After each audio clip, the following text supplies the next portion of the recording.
Welcome to Worldview Matters, discussing controversial issues, discerning current events, defending biblical Christianity. No topic off limits. And now, here's your host, David Fiorazzo.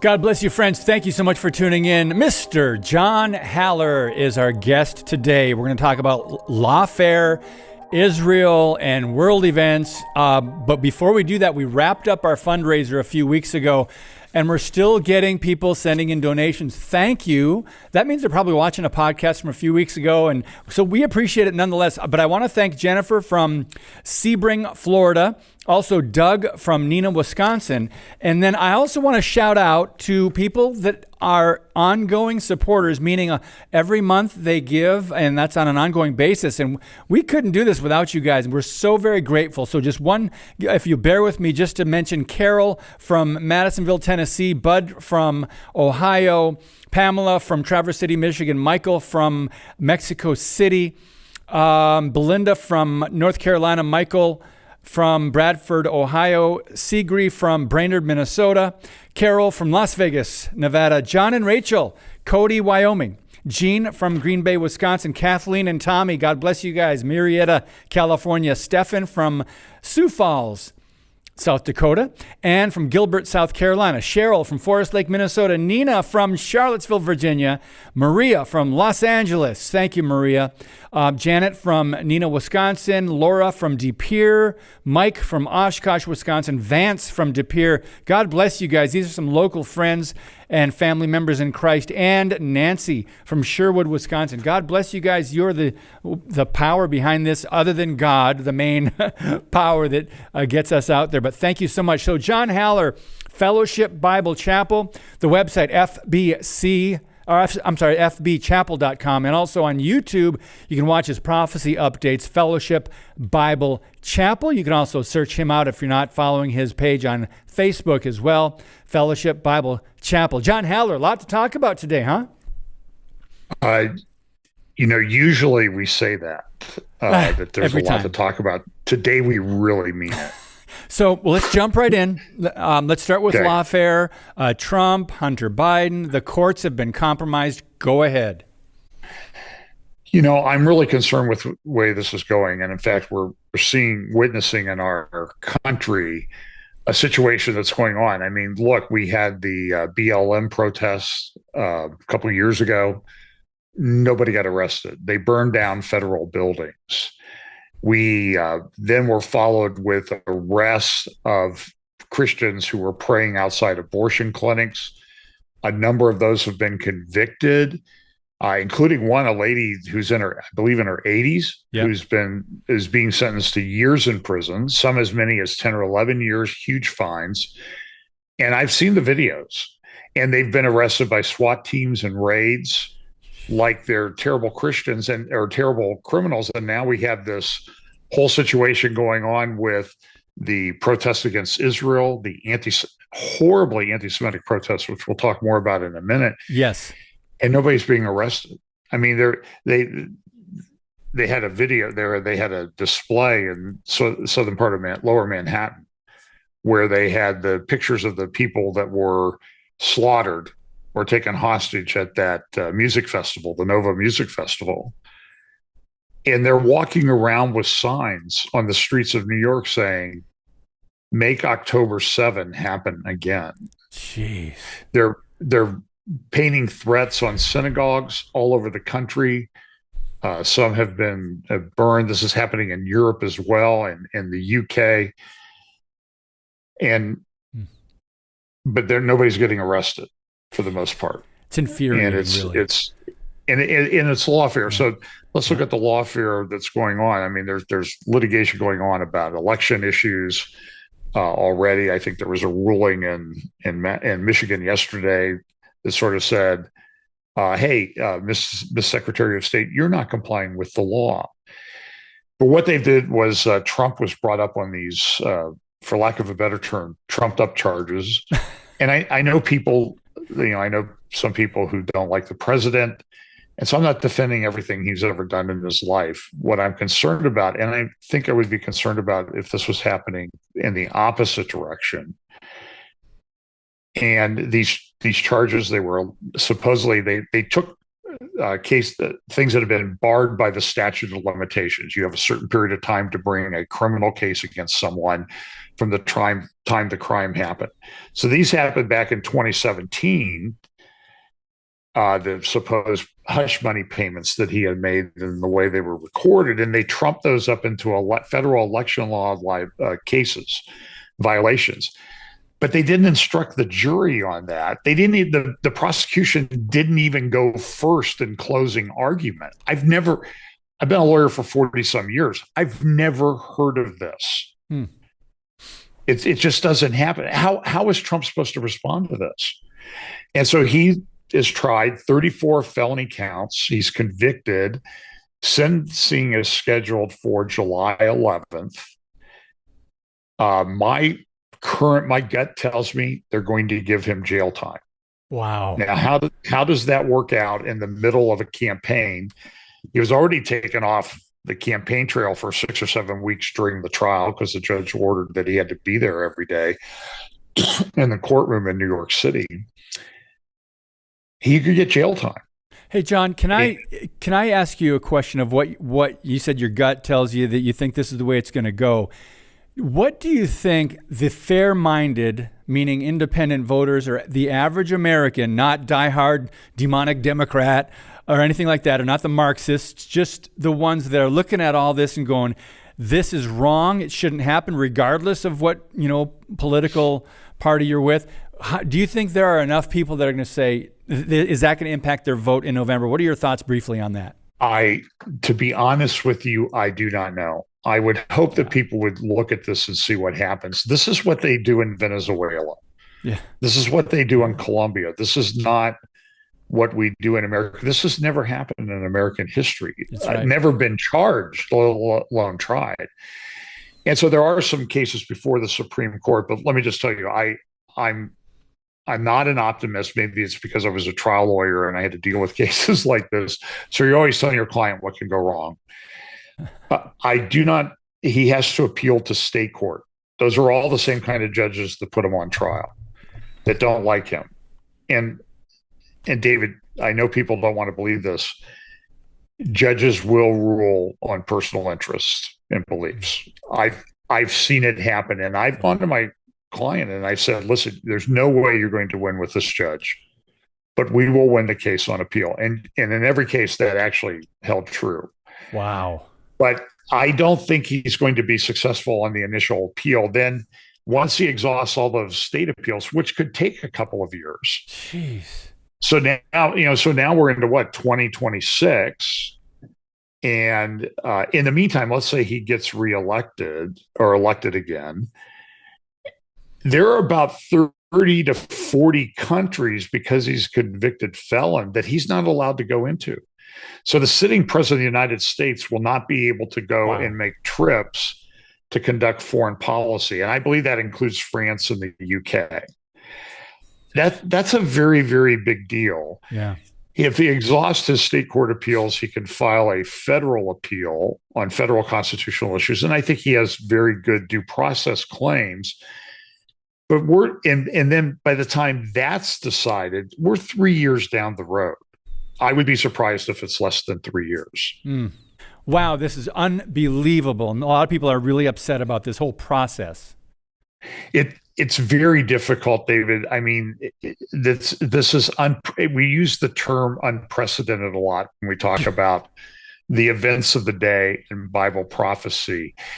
And this is unprecedented. And so we're looking at maybe 3 years down the road, which if Trump is elected, and you go out 3 years, you're over halfway into his term, which is his last term that he can serve as president.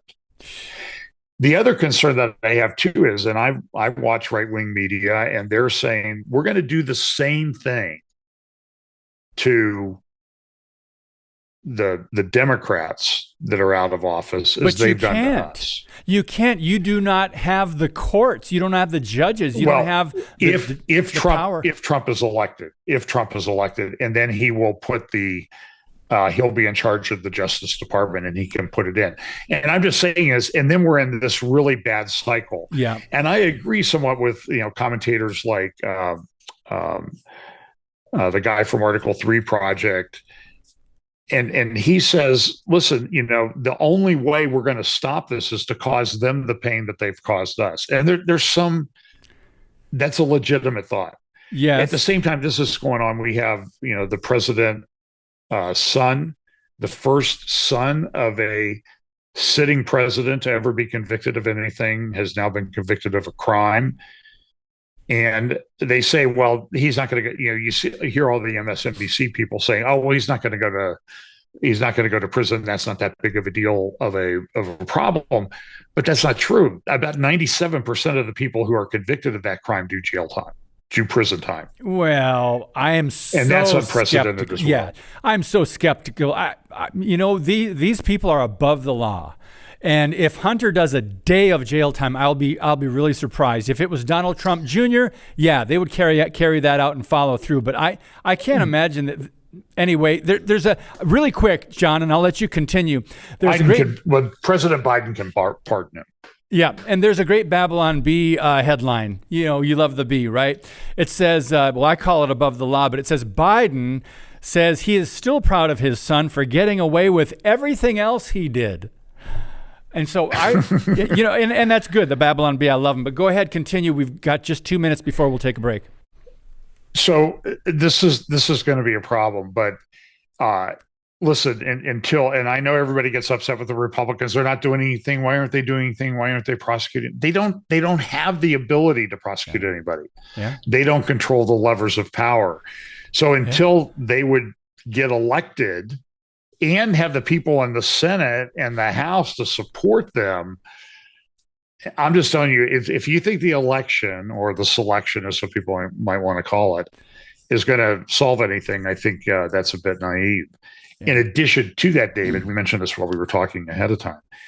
There are elections all over the world: India, Russia, yes, the European Union, the UK in a few weeks, and there's going to be tremendous change because of that. So I think when the year started, about 50% of the planet was going to elect national office people this year. And in India, they said he's going to win in a landslide. He barely held on. Modi. That's a pretty big country. I mean, I'm just telling you, there's so many things we could talk about on this, but it's certainly a year where I think disruption is expected. Disruption's a good word, and they're already doing that. And I think, John, and we have to take a break in a minute. I think the left, the radicals, the Marxists, and other ilk saw how much they were able to get away with in the summer of 2020 and the BLM, Black Lives Matter Global Network Foundation, and then the COVID policies and the government control and power grabs. They saw how much they were able to get away with. So disruption is a great word. Your final thoughts before we take a break? They're incredibly well funded. David, I have contended for some time that a lot of these multi-billion-dollar settlements that were achieved back during the financial crisis following the 2008 collapse, that money was laundered into left-wing NGOs. And so there's billions of dollars that have been funded there. And by the way, one of the big funders, George Soros, is sort of stepping back. His son, Alexander, who is 38, is taking over. And Alexander says, if you think my dad was political, you've seen nothing yet. Oh, and Alexander has a new girlfriend, Huma Abedin, the campaign manager for Hillary Clinton, who is still married to the disgraced Congressman Anthony Weiner, and whose parents published Muslim Brotherhood publications, and for which she worked. Wow. Nothing to see here. Move along. Yeah. John, if you wrote this up in a movie script, nobody would believe it. Exactly. All right, we've got to take a brief pause. We'll be right back with John Haller on Worldview Matters. Today's episode is brought to you by Freedom Project Academy. Take back your kids' education. FPA's fully accredited classical curriculum provides live, on-demand, and homeschool courses built on Judeo-Christian values. Request your information packet and save 10% on tuition by visiting freedomforschool.com. That's freedom, F-O-R, school.com.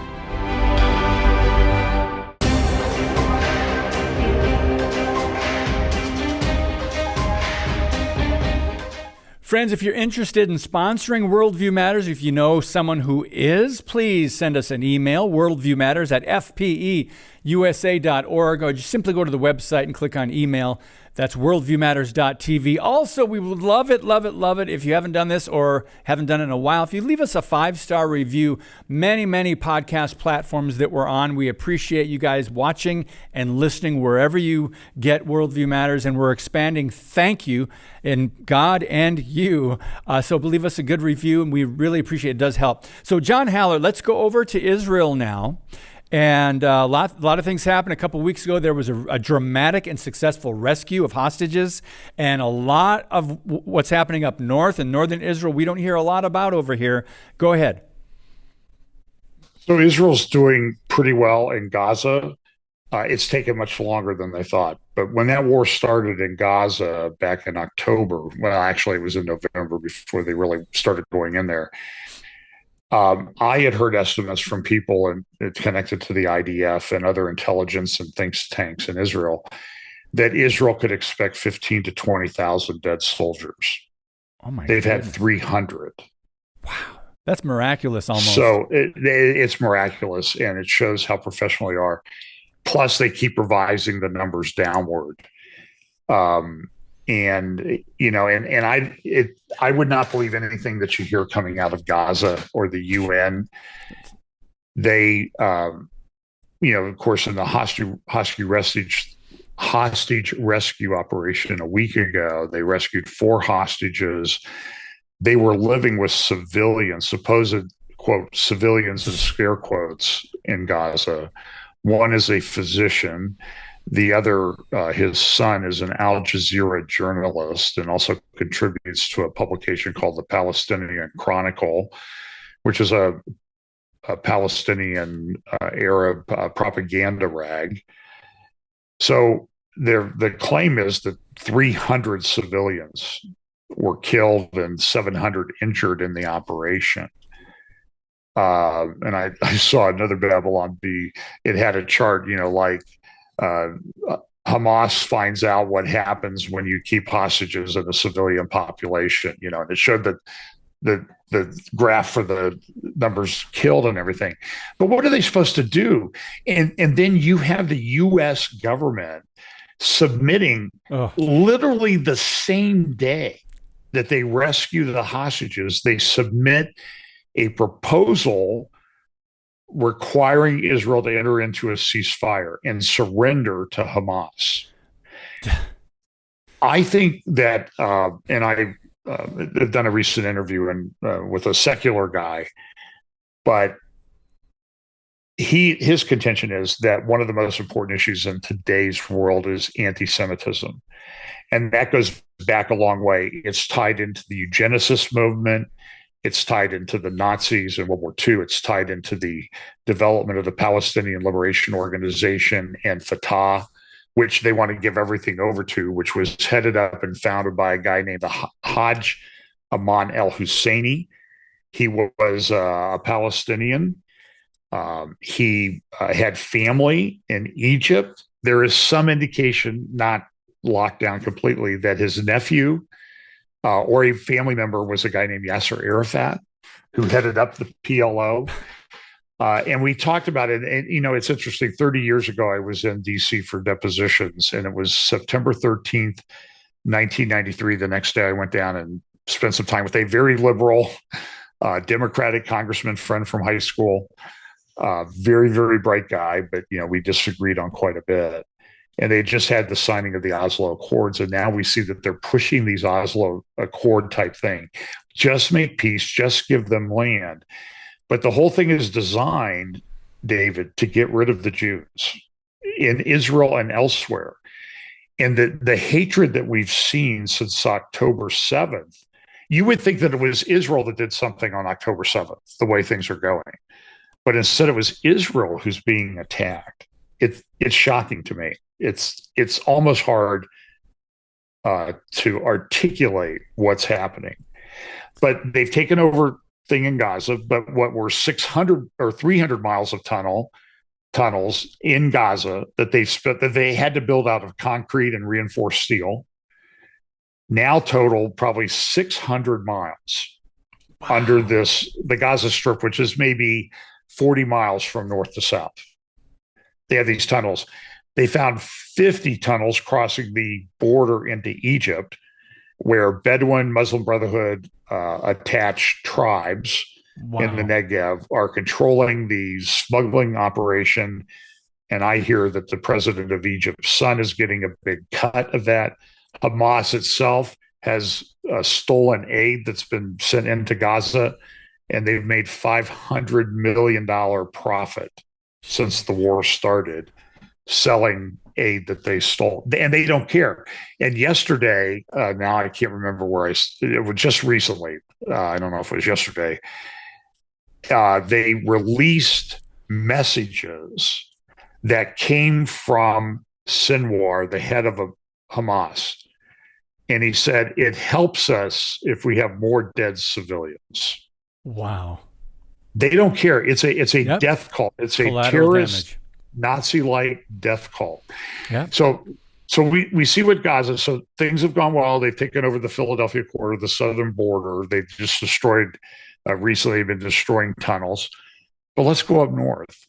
Up north, David, I wake up some mornings and I have a red alert app, which gives you a warning when missiles or rockets are coming into Israel. Well, I wake up some mornings. I have 100 red alerts on my phone. Most of those now, because the rockets have been pretty much used up in Gaza. They had about 15,000 when all of this started. In the north, Hezbollah, and I've interviewed some people from Alma Research. I would recommend you follow them, Israel-Alma, ALMA.org, founded by Zarit Zahavi. And I've interviewed some of the people, researchers associated with them. They cover the north. Here's the problem. Whatever is in the south in terms of tunnels is much, much worse in the north. Now, Hezbollah, after the 2006 ending in 2006 of the Second Lebanon War, there was a UN resolution 1701 that required Hezbollah, the Iranian-backed proxy that really effectively controls not only the Lebanese government, but the Lebanese military, which we have given $1 billion or more to.